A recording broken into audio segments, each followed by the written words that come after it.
111, so that may not be lasting too long on Sports Extra. But here on Sports Extra 3, it is time once again for 5 Live F1 Grand Prix. We're off to the Netherlands sprint qualifying with Kai Baccini. Over to you, Kai. Thanks, Kevin. Clear skies, high hopes and high energy in the crowd. We're ready here for sprint qualifying at Zandvoort, the last Zandvoort of the modern era, and boy are we poised to give it a good sending off. Practice has already gotten out of the way and done with, done and dusted, with Kimi Antonelli topping the timing tables. Who else than your championship leader? Lando Norris was just in behind him, and teammate of George Russell rounding out the top 3 in practice. I'm Kai Baccini, and I'll be calling you through the action for this weekend. Joining me alongside a man of many talents, former engineer for McLaren, Mark Priestley. How are you doing? Yeah, very well, thanks, Kai. Welcome along to the BBC. I'll say that again. Thank you for joining us. I am really looking forward to this because it was close earlier on today in practice. Just the one practice session, of course, on a sprint weekend, which meant it was a very, very busy one for everybody on their first day back after this season's summer break. Lots to learn, and I think we found out that more or less the fast guys are still the fast guys. Yeah, nothing's changed over the summer break for the 19-year-old. May have been partying out in Ibiza, but also getting the hard work in at the same time. Out at the Adidas headquarters, getting the hard work done before returning to Zandvoort, hitting the ground running as if no time was taken off at all.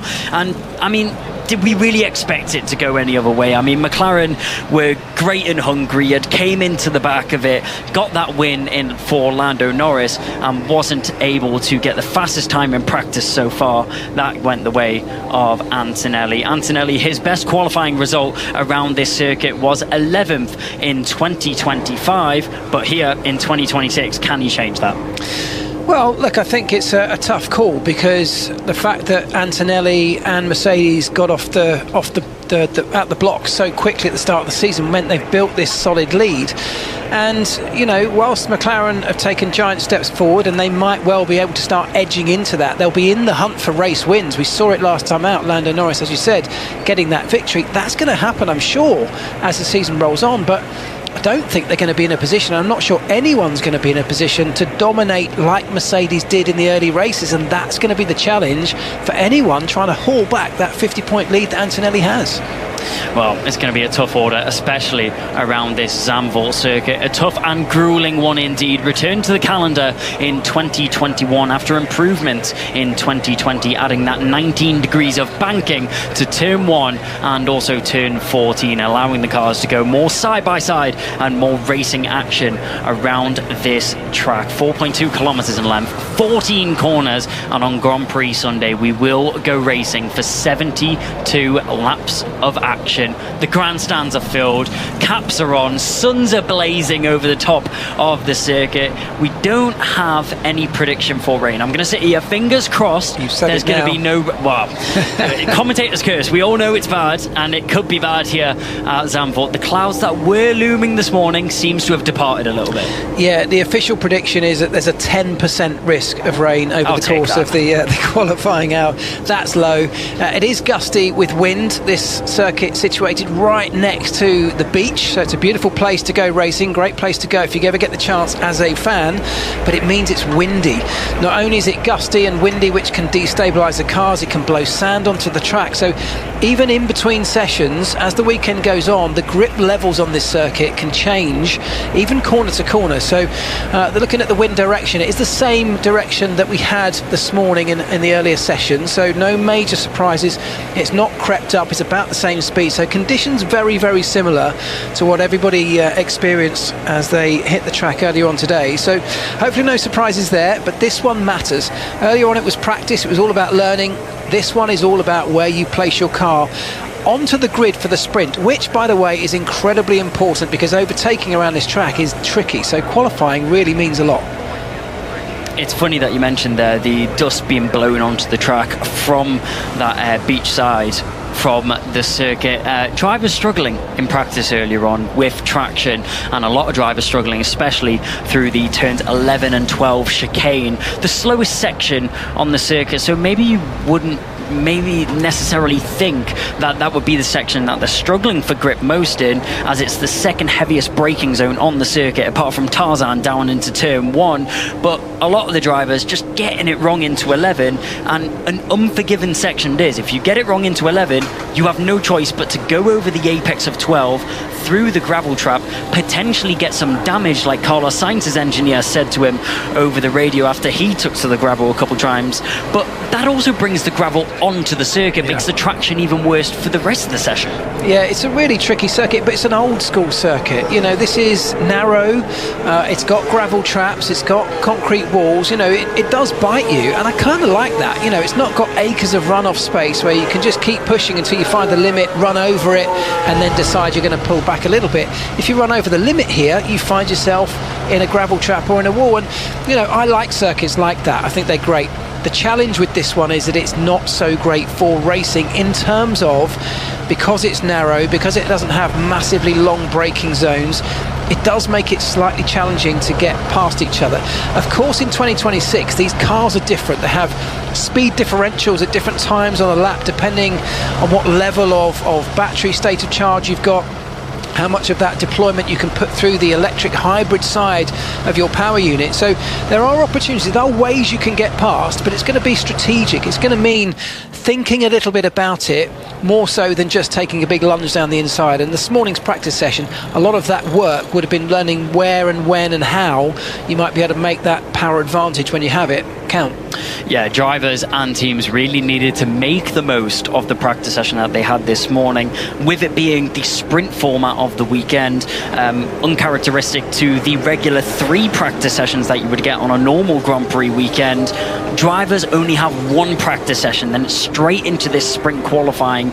You have the sprint race tomorrow, and then regular qualifying, and then you go into the main event of Grand Prix Sunday. So practice, well, there isn't really much practice. You have to cram 3 hours of practice, which would normally be, into just 1 hour session. Yeah. So all the drivers were already held under the pressure, will have felt an anvil of pressure on their shoulders, and drivers will have to make the most of their track time, as we have the first of the cars out onto the circuit at the moment. 12 minutes was this SQ1 session. 10 minutes just shy is remaining of this session. The first of your 2 cars to go out onto the track was George Russell and Kimi Antonelli, both on the medium compounds, so both feeling that they need the time on the circuit to get themselves in right running order. Now, of course, we've had the support series out on the track of F1 Academy, but the track visually from our perspective still looking very dusty, so a lot of work to be done to that track position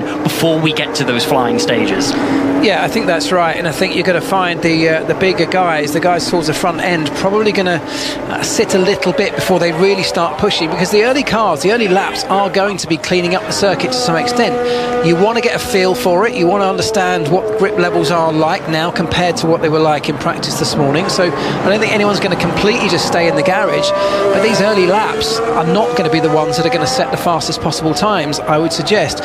A lot of people this morning also finding that it was 2 warm-up laps to get the tyres into the best state.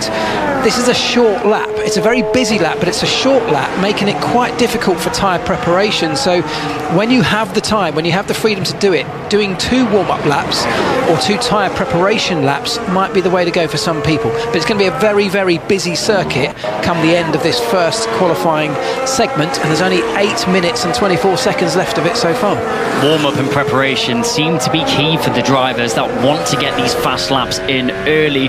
The tyres that are available to the drivers this weekend, the C2, C3 and C4 compounds, is what the drivers and teams have the selection of at this circuit, that being the second hardest of the compounds available that could be allocated at any of the circuits. So a nice balance between performance and longevity of the tyre life as well. As we know, Zandvoort, a circuit that is notorious notorious for being very harsh on the degradation of the surface of the tyres. So drivers kind of getting that option to be able to push the tyre a little bit more, get the most performance out of it without eating away at that surface level. Antonelli on a good banker lap right now. 2 purple sectors over his teammate, and actually big mistake there through 13 as he loses the rear end. Not the first driver to do that through turn 13. We saw Carlos Sainz almost do something exactly the same in the first practice session. What was looking to be the fastest time on the board from Antonelli with 2 purple sectors, all that work is undone in the penultimate corner. He will peel off into the pit lane, and his teammate of Russell will top the timing order. Yeah, so that's a real shame for Antonelli. Of course, it's not going to ruin his session. I don't think there'll be too much in the way of damage to the car, but it will ruin that set of tyres. He's peeled straight into the pit lane as it happened just before the pit lane entry. It looked like he just pushed a little bit too hard through the fast right, what is one of very few quite high-speed right-hand corners. As you said, Carlos Sainz did exactly the same thing in the same place earlier on. Lost the grip, lost the aerodynamic downforce. The car just span over the top of the curbs and into that gravel. Once you're in there, your lap's ruined, your tyres are effectively done, at least for that lap. And he's now back in the pits, taking a breath, having a little reset, and I'm sure he'll go again. The Ferraris have been centre of attention. The back end of that first half of the season really found themselves back in form once again, which they had in the first few races. We knew that Ferrari was strong off the line. They just weren't able to translate that into the race pace that they needed. Do they have the one-lap pace that they need to get overall qualifying pole position? Well, we'll have to wait and see in 2 sessions' time. But for the moment, Leclerc jumps to the top. Hamilton does even better. 7 world championships and multiple years of experience clearly showing through, with a 1:13.1 being the benchmark time to beat. Now Lando Norris, he's on a lap. It's a personal improvement in the first 2 sectors. Well, it's bound to be, as he hasn't set a lap on the board just yet. Heading through 13, 6th gear at the apex, around 220 to 235 kilometers an hour. That's before he plants the accelerator, uses the slipstream all the way up to the line. He will improve over the Ferrari, and that Hungaroring victory might not be a fluke, as he will improve to 1:13 flat. Yeah, he got a nice little toe, nice little slipstream coming off the banking, which is flat out all the way round that final corner. Gives you a real slingshot onto that straight, and then it's a huge braking zone down into turn 1. But Lando Norris was able to take advantage of back markers ahead of him, just giving that aerodynamic slingshot as he came onto the straight, which would have helped. They're currently looking at about a tenth, just over a tenth off the fastest time this morning. But importantly, those fastest times this morning, some of them were set on the soft tyre. So this is actually looking like things have ramped up a little bit. Maybe the circuit's got a little bit quicker. Drivers now just dialed in and keyed into the circuit. And of course, this being a competitive session, everyone just ups their game by a tiny little amount. We're starting to see times being pushed now. Lando Norris at the top with a 13.0. Hamilton just 8/100ths behind him. And then it's Leclerc, Russell, Verstappen slots into P5. And then it's Arvid Lindblad in the Racing Bulls in P6 right now. Well, you might be sat at home listening along thinking, well, why don't they just use as many soft tyres as they want? Why are they even bothering to go out onto the mediums? Well, quite frankly, the teams only get a certain amount of tyre allocations per compound that they're allowed for the weekend. And also in sprint qualifying, of course, your tyre is mandated in quali, so everyone has to use the medium tyre in this particular session. That's different to the main qualifying for the Grand Prix, where you have free choice to use whatever you like, and you sometimes see some strategy being played here. But in sprint qualifying, everyone's got to use the medium for this session. It'll be the same next time out, and then it will be the soft tyre for the final runs in SQ3 rather. Just lost the rear very weirdly. Antonelli struggling for that traction. That was the moment that we mentioned earlier through turn 13 when he was on his fastest flying lap. We also saw some communication between Antonelli and his team radio engineer of Pete Bonington, that there was no damage left to the car from that incident. So luckily managing to get out of that one unscathed and not taking any lasting damage to the floor of the car, which are so delicate in these modern era cars, into the remainder of the session. Antonelli is now back out onto the circuit and on a flying lap for the moment. A 1.1 second improvement over Ocon, who's your driver in trouble. 16th position for Ocon at the moment. He's the one on the brink of the elimination zone. Your drivers in the elimination zone being Stroll, Behrman, Bottas, Perez, Antonelli for the moment, which is about to change in just a few seconds time. He crosses the line now and will jump up to 7th. That makes your elimination zone now Ocon, both of the Haas drivers, Ocon and Behrman, Stroll, Bottas, Perez and Alonso down in 22nd with no time on the board. Yeah, so I think that was a fairly safe lap from Antonelli. We've just heard him talk about losing the rear weirdly in that moment when he went off. That could be anything from just over pushing it and losing tyre grip, mechanical grip. It could also be part of this whole deployment and harvesting strategy that the teams are having to go through in 2026, where a massive lock-up from Fernando Alonso, and he goes off through the same gravel trap, I think that is, going in way too quickly. Turn 14 is one that's catching out quite a lot of people, isn't it, that corner today. Just quickly going back to Antonelli, I think it may be part of the strategy of harvesting the car, which uses a lot of the electrical energy to slow the car down, and it can be unpredictable, or if it is unpredictable, really catches the drivers out. He's gone out for another lap. I think he's put in a safe one, which puts him up into P7, and hopefully that's safely through into the next part of qualifying. Yeah, that would be the reason why there's not a time on the board yet for Alonso. He's looking to rectify that as he's out on the circuit now. Lance Stroll is on a push lap as well. Remember, Alonso was 12th in that practice session, so did a great job at getting that Aston Martin around the track in free practice earlier on. Can he replicate that in qualifying is a completely different beast though. Stroll makes his way through 13, decides not to get too tight to the apex, opening up his steering angle, allowing himself to carry that rolling speed through the final two corners. He'll cut the timing beam. It's no improvement on position for himself. Alonso gets stuck in a little bit of traffic behind one of the Alpine drivers as he makes his way into the final two corners. But what can the Spaniard do as he brings his car to the line? Will get a slipstream behind one of the Cadillacs. That will aid him in the final sector, but it's only enough for 21st. That 12th position result in practice not translating to the pace at the moment. No, and he really had to negotiate quite a lot of traffic, as everybody is right now. This is the busiest time it's going to be on circuit in this qualifying session this afternoon. All 22 cars at the moment, bar the two McLarens on circuit, that is. It's busy out there. We've got cars going quickly though. Lewis Hamilton on an absolute flyer, George Russell going quickly, Kimi Antonelli on a flying lap as well, even Arvin Lindblad, Max Verstappen going quickly. So the circuit ramping up. These are the closing moments. And Lewis Hamilton peeling into the pits. I think he's safe, but as the clock ticks down to 0, we are not quite done yet, with a few at the front still going quickly. Checker flag is now out to mark the end of this sprint qualifying session. It was a purple sector 1 from Hamilton, so showing that there's more pace on the board. Race control putting through there that there was a turn 5 incident involving cars. Number 3 of Max Verstappen has been noted for impeding on Lewis Hamilton, so that might be the reason why Hamilton peeled off into the pit lane.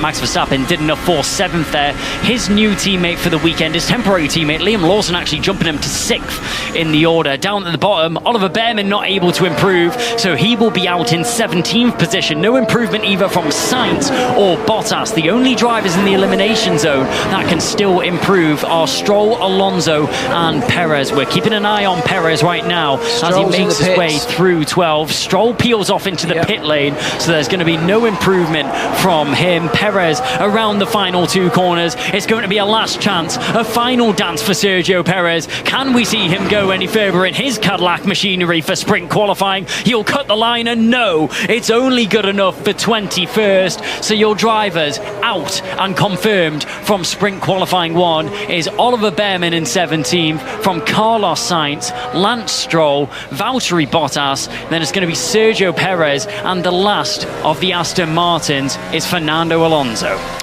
Yeah, and I don't think that's necessarily a fair reflection for Alonso in terms of his outright pace, but a big mistake halfway through the session, I think, cost him at a crucial moment during that segment of qualifying. So unfortunately, we're not going to see what that Aston Martin really has to offer with its engine upgrade from Honda at this new event.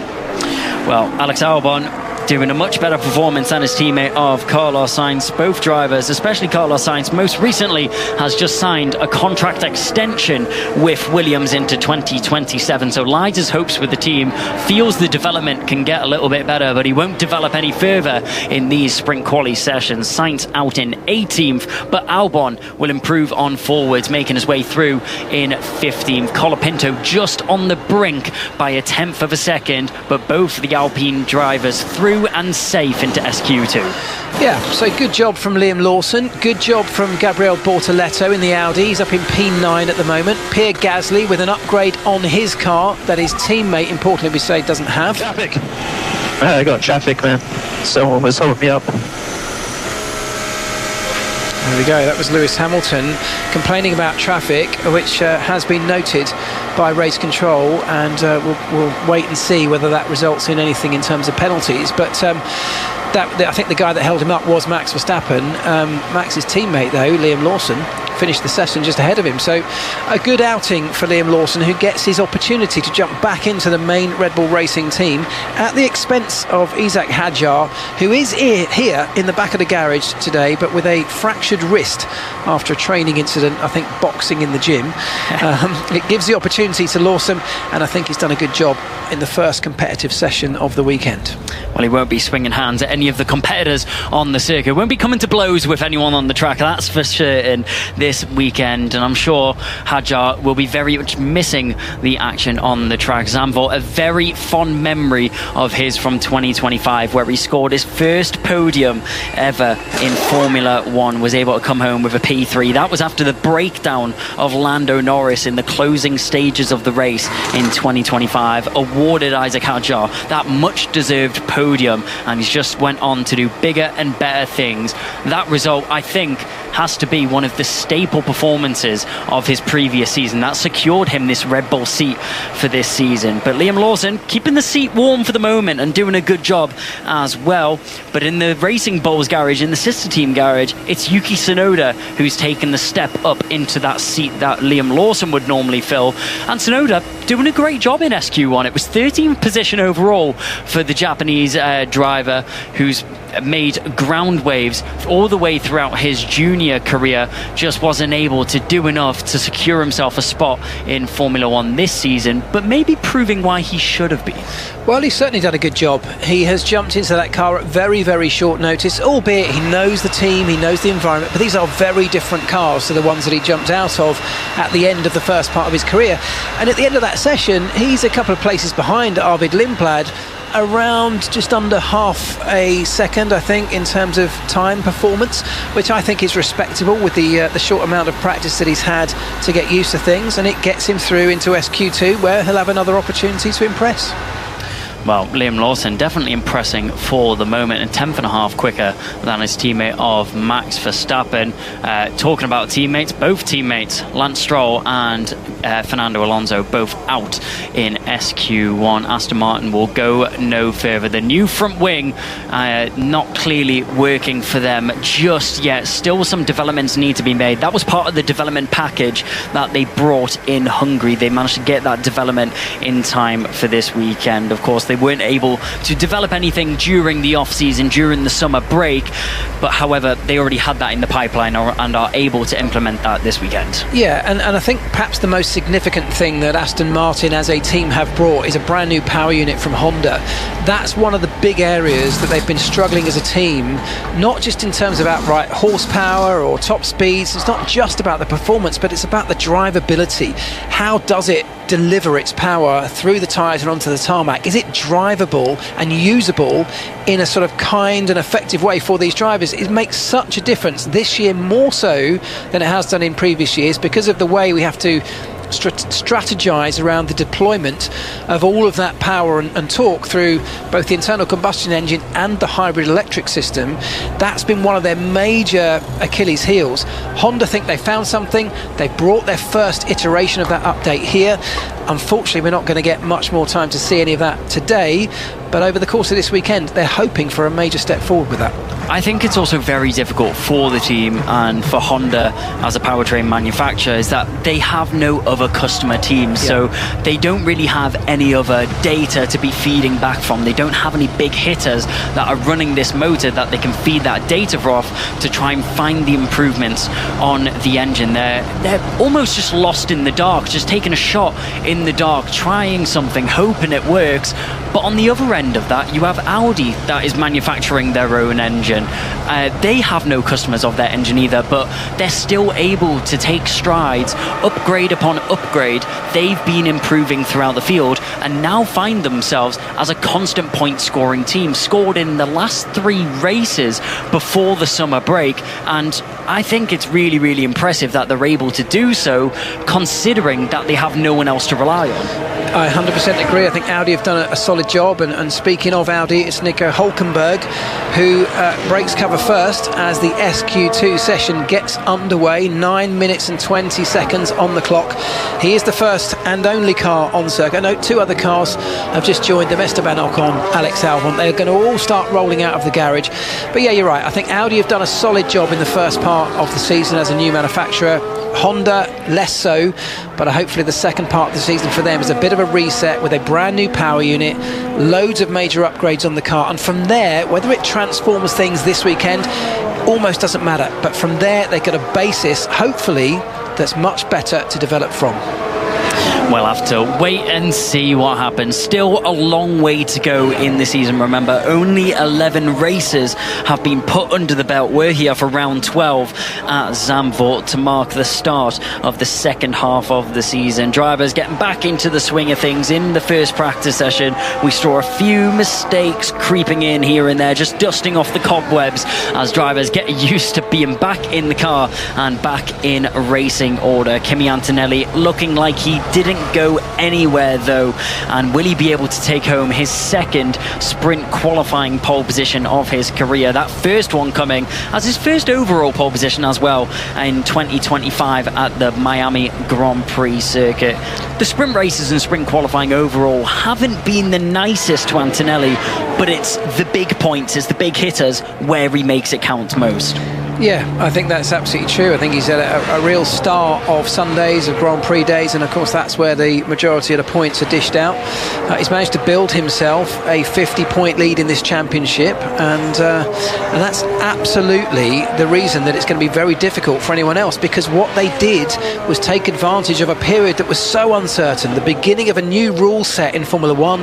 They came out the blocks quicker than anyone else. He was able to get on top of that car quicker even than his teammate, and he's been able to capitalise, and that advantage they've created is now such a difficult thing for anyone to overhaul, because now everyone else is gradually getting on point and catching up. There's no sort of standout team anymore. It's now much closer at the front. So when there was a standout team, it was Mercedes, and within that team there was a standout driver, and that was Antonelli. I think it was a big shock for everyone in Formula One, full stop, that Antonelli was able to do that. But Alex Albon, what's he able to do? He's able to do enough for third, picking up the slipstream across the line as well, getting a purple sector under his belt. Will that stand for much longer? Well, we'll have to wait and see until the big manufacturers and the big hitters make their way onto their flying laps. Piastri on an outlap. Norris is on a flyer at the moment as he has 2 green sectors, but nothing really standing out. Maybe it's that double build-up that you were talking about earlier on, Mark. The Ferrari drivers also out there at the moment. Everyone bar Bortoletto, Gasly, Lindblad and Tsunoda are out on the track. So 12 of the 16 cars are currently circulating on the track, meaning that traffic's going to be heavy for anyone that is trying to get a flying lap in, and maybe we might see some more impeding issues.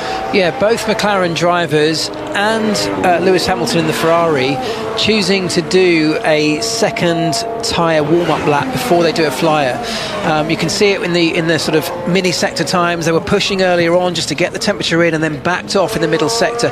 It's all about tyre preparation is really key to a qualifying lap. You need all 4 tyres to be nicely balanced within the right temperature window, and here because it's such a short lap, that's quite a tricky thing to do over just one flying lap. It's possible, but if you've got the luxury of doing two, sometimes the drivers and the engineers prefer to take their time to build both the surface temperature and the core temperature up together, which helps to prevent that graining phenomenon, and that's, I think, what a lot of them are doing now. But they're building up to the flying laps, and we are seeing now both McLaren drivers on that. Those two build-up laps are out the way for Norris, as he is on an absolute flyer right now. Negotiates the car through 13, gets a little snap of oversteer, is able to correct it before it becomes anything bigger. He'll push himself to the line for a new fastest time on the board, but watch out for his Australian teammate. Rides the rear end there as he makes his way out of 10. A little bit squirmish, but keeps it under control. Still enough to get a purple sector 1 and 2. Now just leans off the accelerator, plants his foot there, out of 12 into 13 and 14. Can he keep it under control? Can he tame the beast underneath his foot? Well, yes, he can. Powers through 14 and up towards the line. It's a purple first and second. Can he sign CO and deliver it? Yes, he can. It's a purple 1, 2 and 3 in the sectors, and Oscar Piastri will pip his teammate by nearly half a second. Yeah, and he did it whilst going sideways around the middle part of the lap. A couple of corners, he was on the ragged edge and even over it, so there may be still more time to come. There's a number of drivers now going quickly. This circuit's ramping up. We've now gone nearly a second faster than anybody went this morning. Leclerc pops himself into second, Hamilton into third, but at the moment no one quite a match for Oscar Piastri with that absolute push lap that he just did a moment ago. A brilliant lap there from the Aussie. He gets himself up to the top, exactly what Oscar Piastri is wanting to get on the board. Prove that he is a force to be reckoned with within the team. There's still no number one driver secured at McLaren, and he's keeping that debate wide open. Liam Lawson on a flyer now as he makes his way into the penultimate corner. No purple sectors going his way. That first purple sector is going to go the way of George Russell as he's making his way around the circuit as well. Lawson will break the timing beam. He'll jump up to 6th, just slotting in behind his teammate of Max Verstappen, who finds himself in 5th right now.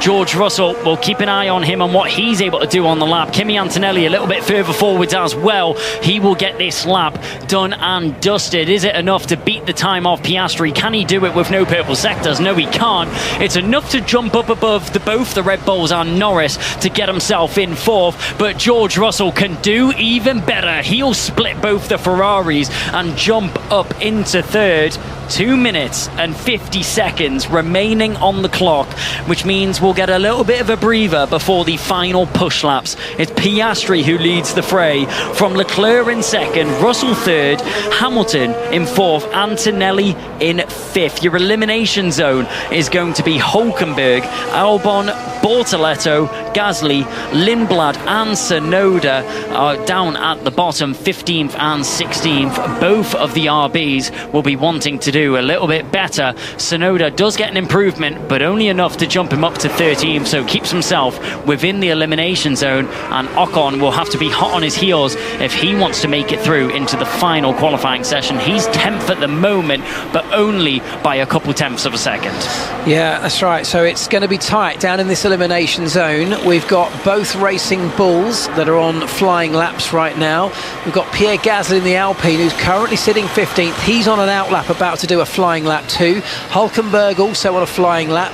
Alex Albon on an outlap too. So everybody in the elimination zone out on circuit, desperate to try and improve, and they don't need very much to find themselves out of that segment and into the final part of qualifying. It's going to be close with just 1 minute and 23 seconds left on the clock. Well, the rest of the cars are pushed back into the pit lane to have a look over any data necessary. I wouldn't be surprised if we don't see them reappear onto the circuit as time is running thin. Bortoleto and Hulkenberg, both the Audi drivers, on an improvement. So is Ocon. Ocon will be desperate to try and get some daylight between him and the drivers in the elimination zone. Ocon doesn't want to be the driver on the brink. You don't want to be sweating bullets in the final stages of this session. Round the final final couple of corners. What can Bortoleto do? It was 13th before and a few tenths off the time of Ocon. Ocon's still yet to complete that lap. Bortoleto actually punches it across the line with a purple sector 3. Up to 8th goes one Audi driver. Hulkenberg only up to 11th, and I think unless he's able to do 2 push laps back to back, which won't be possible from energy deployment, that'll be Hulkenberg out of SQ2. Ocon across the line, he can't improve, only good enough for 12th. Norris is going to make sure that he gets into that SQ3 session and also prove a point at the same time. Gets himself up to 2nd, so it's both the McLarens that are 1 and 2 at the moment. Gasly, he's 16th. What can he do to the line here? He'll jump up to 7th. Great improvement there from the Alpine driver. Puts his Alpine teammate at trouble though, as Colapinto is down in 11th and in the pit lane. Yeah, and just to prove a point, Oscar Piastri, well, he didn't quite manage it. It looked like he was going to go even faster on his final lap. There was no real need for it in terms of him being safe, but he wants to know how far he can push this car. They will switch on to the soft tyres. Everybody in this session is on medium tyres as mandated by the rules, but they go onto the soft tyre next time around, but he's still pushing to find the limit. So Piastri and Norris top the times with Leclerc behind him, Russell, Hamilton, Antonelli, Gasly, Verstappen, and then Lindblad drops himself into P9 right at the death. Brilliant run from him. Oh, Lindblad may be proving why he should have been the driver in that second Red Bull seat. Knocks Liam Lawson into that elimination zone, which means that your eliminated drivers will be Liam Lawson, teammate of Arvid Lindblad, Yuki Tsunoda in 12th. Colapinto was knocked out by his teammate of Gasly. He'll be down in 13th for the sprint race tomorrow. Hulkenberg in 14th. Couldn't replicate what his teammate was able to do, and it's going to be Esteban Ocon and Alex Albon that rounds out the 6 drivers that were eliminated from this session. 11th down to 16 all eliminated, but the top 10 continue on through, headed by those 2 McLaren drivers. Yeah, good run from McLaren. They seem to be in a sort of good position. Here's Lawson. I have no idea what happened in Q2. That was a huge scalp for Lindblad. Lawson, as we said, bumped up from Racing Bulls into the main Red Bull team to take the place of Isaac Hadjar, who has a fractured wrist.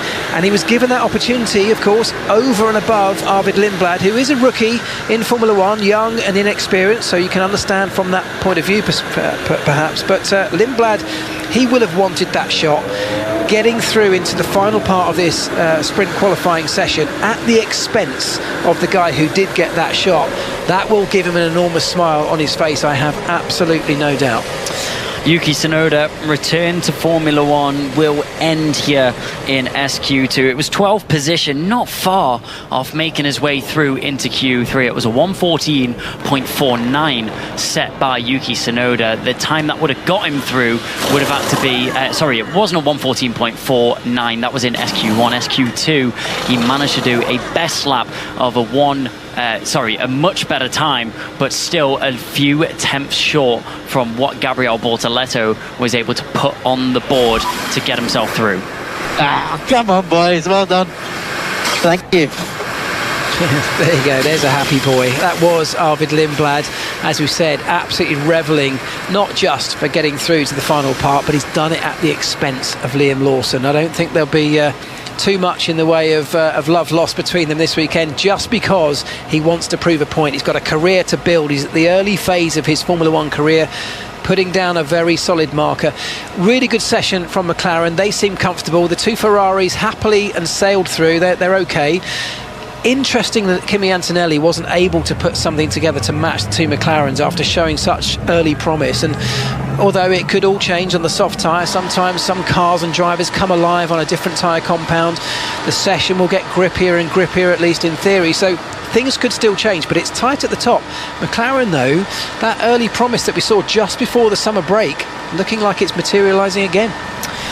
doing everything they can to push themselves onwards and upwards. You may have heard me scrambling through the timing screen earlier, trying to find out the gap for Yuki Tsunoda. It was just shy of 5 tenths is what he was knocked out in SQ2. But this is all just a weekend of learning. These early sessions, he's still getting used to the car. As you mentioned earlier on, Mark, completely different machinery, a completely new beast to what he will have previously drove when he was racing in Formula One. But back to your point, Kimi Antonelli hasn't really done anything special in these first 2 sprint qualifying sessions. It was fastest in practice, exactly what we would expect from the Italian stallion, but the pace really hasn't been on display yet in these sprint qualifying sessions. Yes, he still has one more session to go, still has that chance to prove himself. Can he do it when it matters most? Well, if we know anything about Antonelli, yes, he can. Yeah, I mean, I wonder if he sort of lost a touch of confidence. He had a big moment in the early part of the session where he had a massive snap on the rear end, lost the rear. It stepped him over the curb and into a gravel trap just before starting a flying lap. That can knock a driver's confidence. You know, you need to be building up these laps gradually. You're just eking your performance out, pushing further and further.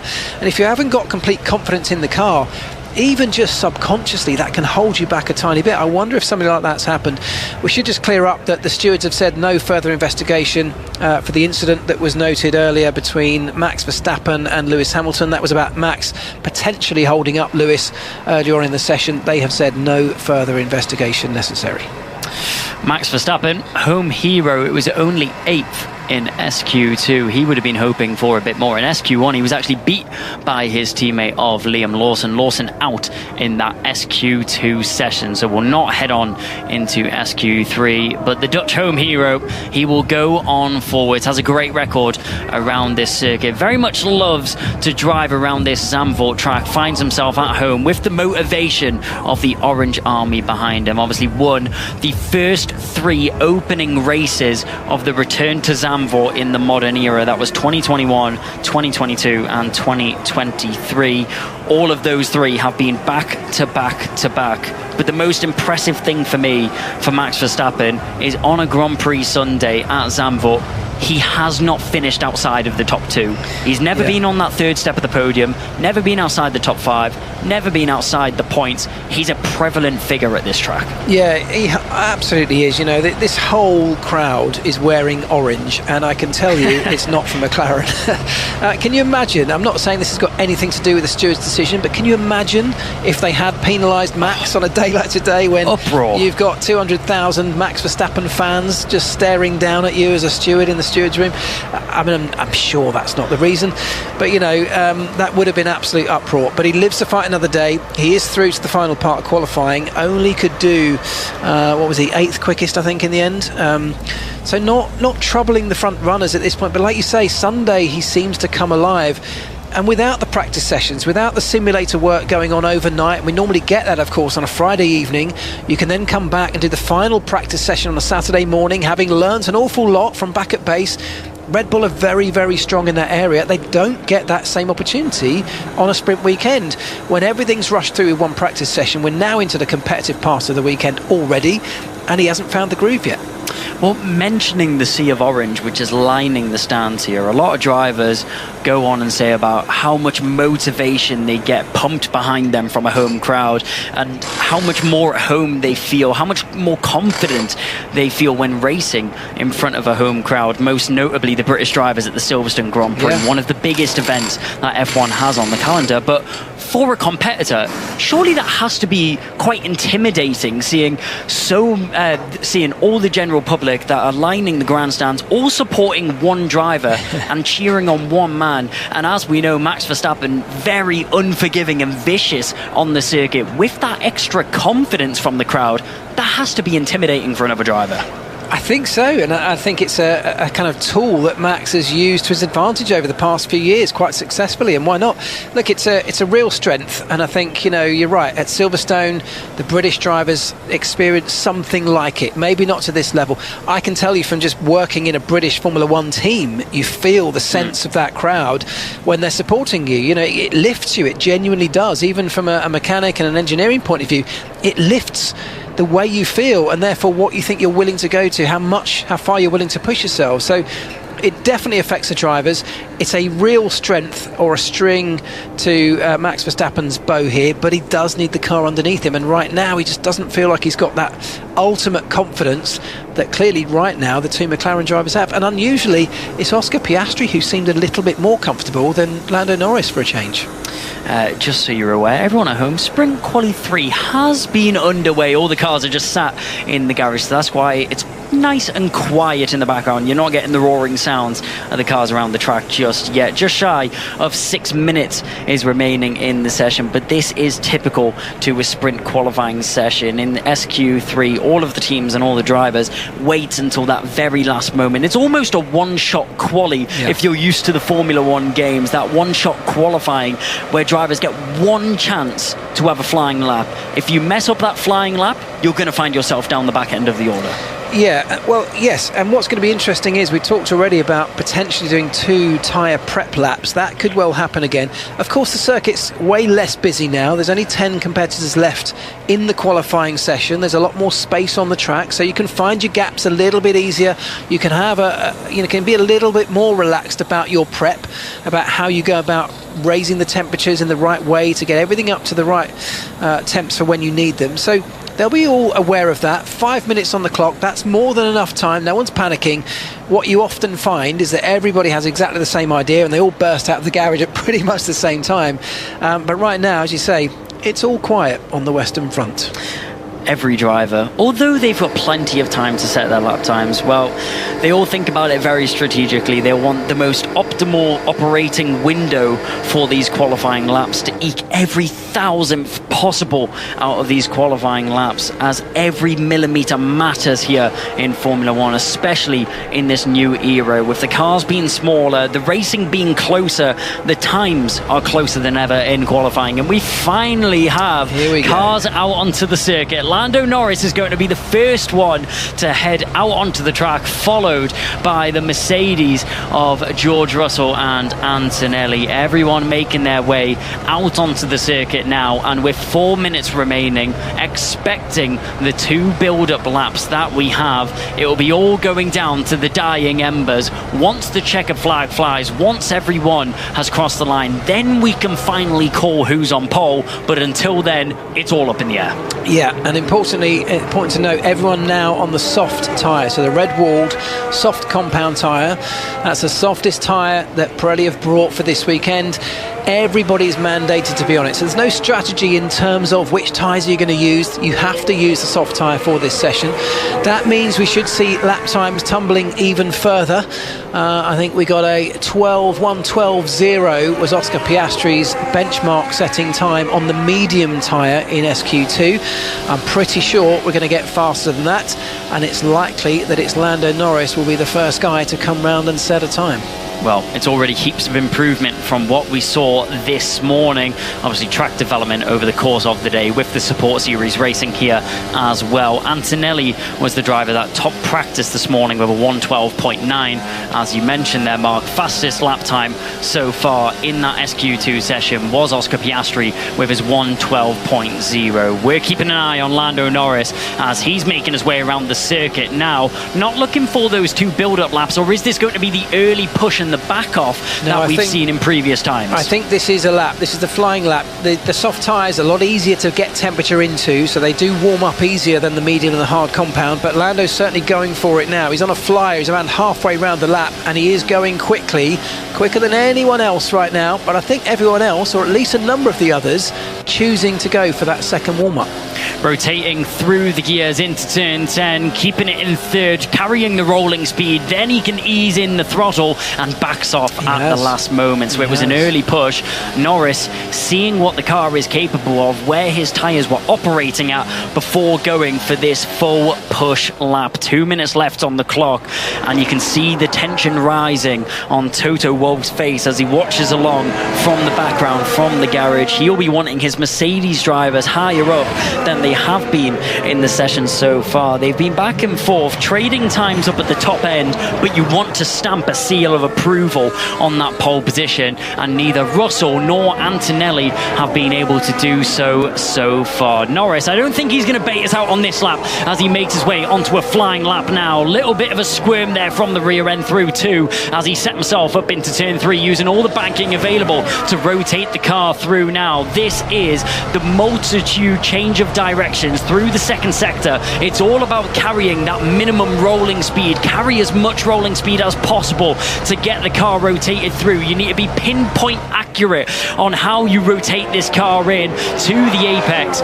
Norris does well in the first sector, but not well enough as Antonelli's able to top him with a purple sector 1. Norris now finally escapes onto that back straight between turns 10 and 11. Into 11. Does he go too deep? No, he doesn't. Gets it stopped nicely. Uses the banking to rotate through 12 as well. Finds himself on the accelerator. Now just 2 more corners to go, but 2 of the most crucial corners on the track as well, as he will push him all the way up to the line. A long line. If you get a bad exit, you're hampered all the way down to turn 1. Norris will assert an earlier 1:11.6 on the board as the fastest time so far, but Antonelli and Russell are to chase. Leclerc will be a little bit further behind, but both the Mercedes will push their way towards the line now. Antonelli not good enough for that fastest time. That early fastest sector was stripped away from him from his teammate, was able to get that fastest third sector, and Russell can do both.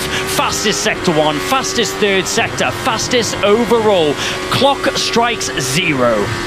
Yeah, and that was a good lap from Norris, but I don't think it was quite clean enough from what he wanted. The clock does go to 0. We've still got drivers on fast laps. Leclerc going quite quickly. He's popped himself up into P3 and takes the checkered flag. Piastri only good enough for 4th. The early signs were that that lap was going to be really very quick.